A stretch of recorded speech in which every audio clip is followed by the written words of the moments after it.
Bag पकडासाठी भाऊले MSCIT आणलो. तर का म्हणता मित्रमैत्रिणींनो, हनुमान दादाला सकाळीच नमस्कार केलं न आलं बस स्टॉपवर. बरं का, मामाचं सर्वात पहिलेच येऊन होतं न वर्कआउट करून रनिंग पण केलं न आपलं एक एक करून आणखी देशी वर्कआउट केलं. निघलं घराकडे जासाठी. घरी आलो तो बाबा घरचं काम करत होता. मी पण फ्रेश वगैरे झालं थोडासा घरचं काम करू लागलं. 9-9:30 वाजतले काम केलं ना. आपल्याला बोनपिपरी पण जायचं होतं कारण का आज MSCITचा पेपर आहे. बरं का, तयारी वगैरे केलो ना. थोडा वेळ किटी सोबत खेळून पाहिलो की जगाही मूड दिसलं नाही. बरं का, निघलं बोनपिपरी जासाठी. बोनपिपरीत आलो. बरं का, आपल्या ओळखीचे एक पण पोट्टे दिसून नाही राहिले. बरं MSCIT आलो नाही तर आकाश भाऊ पण मिळला. झालं दोन्ही कोपरेले एकाच बॅच मध्ये टाकून दिले ना. घाई घाई म्हणे MSCIT आलो. आधार कार्ड आणायचं मी विसरूनच गेलं. बाबाकडून गाडी मागलो ना आलो गावले. बॅग लटकलो ना आलो भाऊच्या घरी. भाऊली धरलं ना आलो गोनपिपरी. बाबाले गाडीची चाबी देऊन दिलं. चालत चाललं MSCIT कडे ना. कॉलेजची रॅली पण निघली होती. बरं का, MSCIT आलो. हॉल तिकीट आधार कार्ड पकडलं ना. भाऊकडे बॅग वगैरे देऊन दिलं. आता भेटू आपण पेपर झाल्यावर.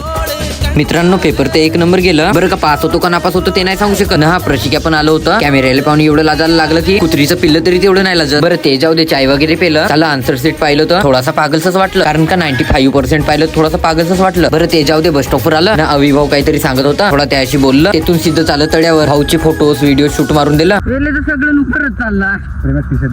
भाऊ म्हणून दिलं. भाऊ म्हणून.